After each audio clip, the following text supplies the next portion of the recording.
بسم اللہ الرحمن الرحیم۔ شروع اللہ کا نام لے کر جو بڑا مہربان نہایت رحم والا ہے۔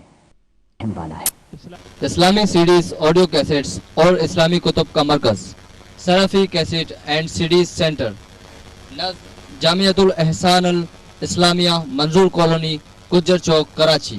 ہمارے یہاں نامور علماء کرام کی تقاریر کی کیسٹس اور سیڈیز، حمد و نعت اور نامور قرآن کی تلاوت نیز اسلامی کتب بھی دستیاب ہے۔ بانی محترم جناب قاری محفوظ اللہ صاحب رحمۃ اللہ علیہ، اللہ تعالیٰ ان کی قبر کو منور فرمائے، آمین۔ پروپرائٹر محمد احسن سلفی، موبائل 0321 290 6882 0345 2098 135، دکان 021 824 8582۔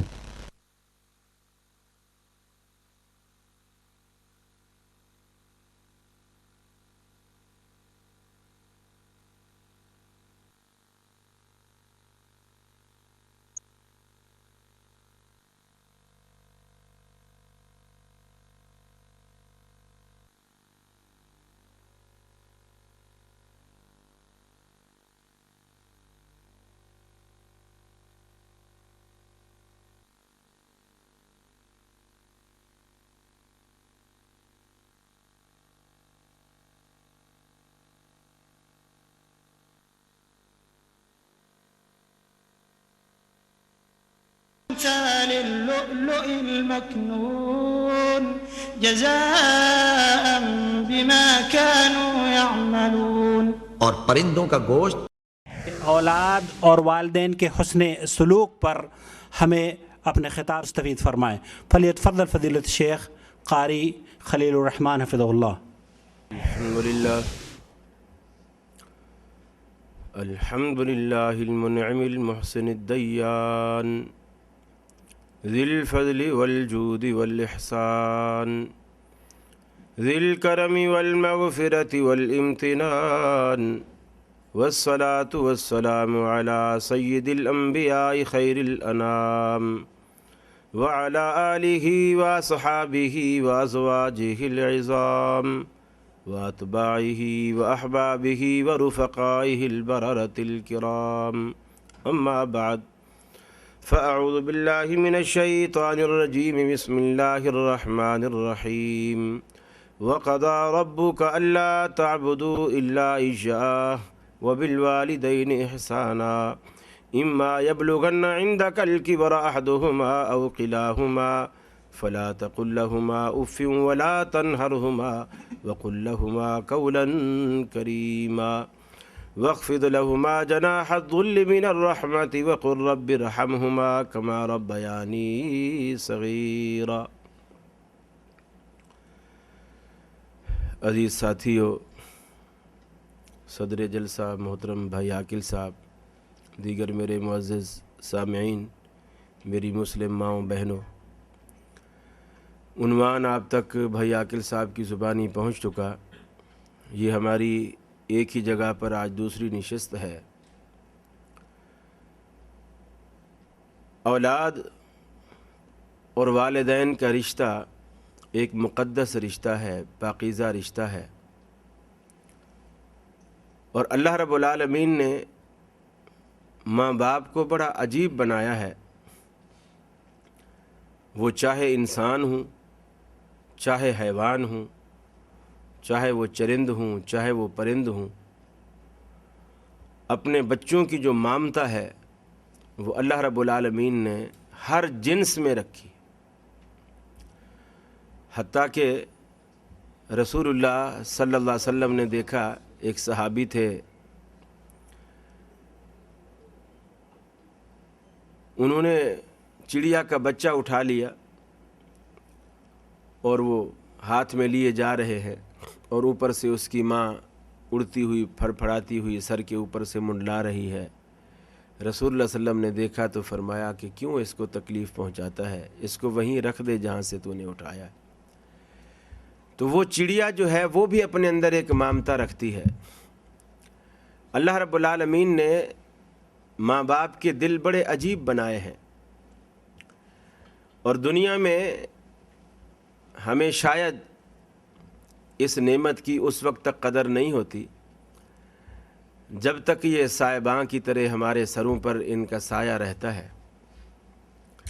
اس کی قدر اس وقت ہوتی ہے جب ماں باپ جان چھڑانے کے لیے کہ کوئی 4-5 گھنٹے ہمارے سکون سے نکل جائیں گے.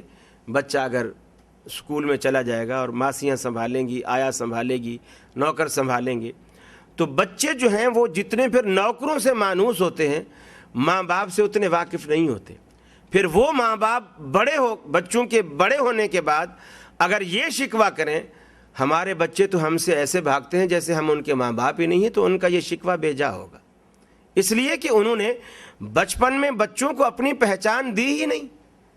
وہ تو نوکروں کے ہاتھ میں کھیلے, نوکروں کے ہاتھ میں پلے, نوکروں نے انہیں کھلایا, نوکروں نے انہیں پکڑ پکڑ کر چلایا, نوکری ان کے ساتھ گھومتے پھرتے رہے. ماں باپ کو تو انہوں نے دیکھا ہی نہیں.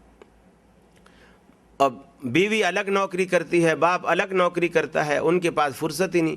پھر نوکری سے فارغ ہو کر گھر میں بھی آ گئے ہیں تو اس کے بعد بھی بچوں کو ٹائم دینے کے لیے ٹائم نہیں ہے, اس لیے کہ اب تھک کے ہارے آئے ہیں, اب ان کو ریسٹ کرنی ہے, آرام کرنا ہے. تو یہ بچپن سے یہ چیزیں دیکھنی ہیں. رسول اللہ صلی اللہ علیہ وسلم اپنی گود میں حضرت حسن حسین کو بیٹھے پیار کر رہے ہیں. ایک صحابی آئے کہ اللہ کے رسول آپ بچوں کو پیار کرتے ہیں, میرے تو اتنے سارے بیٹے ہیں, میں نے کبھی کسی کو پیار ہی نہیں کیا, میں نے تو کبھی کسی کو پیار نہیں کیا. آپ نے فرمایا من لا یرحم لا یرحم, جو چھوٹوں کے ساتھ پیار, محبت, شفقت, کریمانہ جذبات سے, رحم و کرم سے پیش نہیں آتا اس پر بھی رحم نہیں ہوتا. گویا تو اگر اسی طرح سنگ دلی کا مظاہرہ کرتا رہے گا, تیری اولاد جب اس قابل ہوگی جب تجھے ان کے سہارے کی ضرورت ہوگی یہ تیرا سہارا نہیں بنیں گے, پھر تو رحم کے قابل ہی نہیں رہے گا, اس لیے کہ تو نے وہ محبت اور وہ پیار ان کو دیا ہی نہیں. تو یہ بچپن سے اولاد کا حق ہے کہ ماں باپ ان کو اچھی تعلیم دے, اچھی تربیت دے, اچھی غذا دیں, اپنی حیثیت کے مطابق اچھا پہناوا دے, اپنی حیثیت کے مطابق اچھے اداروں میں ان کو جگہ دے, اور ان کی تعلیم اور بچی اور بچے میں کوئی فرق نہ رکھے. یہ بھی ایک رواج ہے ہمارے ہاں معاشرے میں کہ لوگ لڑکیوں کو وہ اہمیت نہیں دیتے جو لڑکوں کو دی جاتی ہے, اور وہ اس لیے ہوتا ہے کہ لڑکی تو ہوتی ہی پرائے گھر کی ہے, اس نے تو دوسرے گھر میں جانا ہے, اب اس پہ ہم پیسہ خرچ کریں, اس کو اتنا پڑھائیں, بی اے کرائیں, گریجویٹ کروائیں, یہ کروائیں, وہ کروائیں, تو اس کے بعد وہ تو پرائے گھر چلی جائے گی, ہمیں کیا فائدہ. لڑکا جو ہے وہ ہمارے گھر میں رہے گا, اچھی جاب لگے گی, اچھا کام کرے گا, جو بھی کمائی ہوگی وہ ہمارے گھر میں آئے گی, اگر شادی بھی ہوگی تو بہو بھی ہمارے گھر میں آئے گی, تو وہ ہمیں فائدہ ہے. لڑکی تو دوسرے گھر میں جائے گی, اس لیے اس کا کوئی فائدہ نہیں. رسول اللہ صلی اللہ علیہ وسلم نے فرمایا اگر کسی شخص کو اللہ رب العالمین نے لڑکے بھی دیے ہیں اور لڑکیاں بھی دی ہیں, اور وہ دونوں کی تعلیم میں, تربیت میں, پیار میں, محبت میں, اخراجات میں کوئی فرق نہیں رکھتا, یہ نہیں سمجھتا کہ یہ لڑکا ہے اس کا تو خرچ 20 روپے ہے اور یہ لڑکی ہے اس کو کیا چاہیے, اس کو چلو 1 روپیہ روز دے دیا, نہیں, وہ دونوں میں برابر. اور جس طرح اچھے ادارے کا انتخاب لڑکے کے لیے کرتا ہے, اسی طرح اچھے اور معیاری ادارے کا انتخاب اس نے لڑکی کے لیے کیا ہے.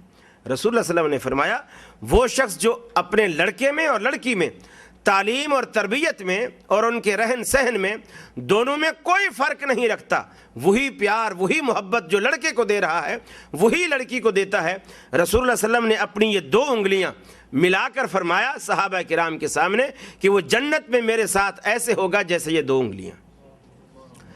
اس کے 2 مفہوم ہیں. ایک تو یہ کہ جیسے یہ 2 انگلیاں آپس میں ساتھ ساتھ ہیں, ایک تو یہ مفہوم ہے کہ وہ جنت میں میرے ساتھ ساتھ ہوگا. دوسرا مفہوم یہ ہے کہ یہ جو شہادت والی انگلی ہے یہ قدرے چھوٹی ہوتی ہے, نیچے ہوتی ہے, اور یہ جو درمیان والی انگلی ہے یہ قدرے بڑی ہوتی ہے جو شہادت والی انگلی سے اونچی ہوتی ہے. تو یہ بھی مراد ہے کہ وہ مجھ سے 1 درجہ نیچے ہوگا, گویا میرے اور اس میں ایسا ہی فرق رہے گا جنت میں جیسے میں اس سے 1 درجہ اونچا اور وہ مجھ سے 1 درجہ نیچا. یعنی اتنا قرب جو ہے اللہ رب العالمین اس کو میرا جنت کے اندر نصیب کرے گا اس بندے کو جو لڑکی اور لڑکی میں, تعلیم و تربیت میں, محبت میں, ان کو سکھانے میں, ادب سکھانے میں کوئی فرق نہیں کرتا. یہ تو بالکل جاہلانہ اور کافرانہ رسم ہے کہ رسول اللہ صلی اللہ علیہ وسلم نے قرآن مجید میں آپ نے بیان فرمایا کہ وَإِذَا بُشِّرَ أَحَدُهُمْ بِالْأُنْثَىٰ ظل وجہہ مسودا وہو کظیم، جب ان کو آ کر کے کوئی بشارت دیتا کہ تمہارے گھر میں اللہ نے لڑکی دی ہے، ان کے روح سیاہ ہو جاتے، چہرے سیاہ ہو جاتے شرم کے مارے کہ یہ کیسی بشارت، کیسی خوشخبری۔ تو بلکہ اکثر جگہوں پر یہ رواج ہے، میں نے خود دیکھا ہے علاقوں کے اندر، ہمیں وہاں پنجاب میں، سندھ میں، گاؤں گوٹھوں میں جانے کا اتفاق ہوتا ہے دروس کے سلسلے میں، وہاں اکثر لوگوں میں یہ رواج ہے کہ اگر کسی کے ہاں لڑکی پیدا ہو جائے تو کوئی بندہ اگر جا کر کے یہ کہہ دے کہ تجھے مبارک ہو، اللہ نے تجھے بیٹی دی ہے، تجھے مبارک ہو، تو وہ سمجھتا ہے اس سے اچھا تھا تو مجھے گالی دے دیتا، اس سے اچھا تھا تو مجھے گالی دے دیتا۔ یعنی یہ گالی سے بھی بڑی گالی ہے کہ لڑکی کی مبارکباد دے رہا ہے۔ یہ مسلمانوں میں ایسا ہے، یعنی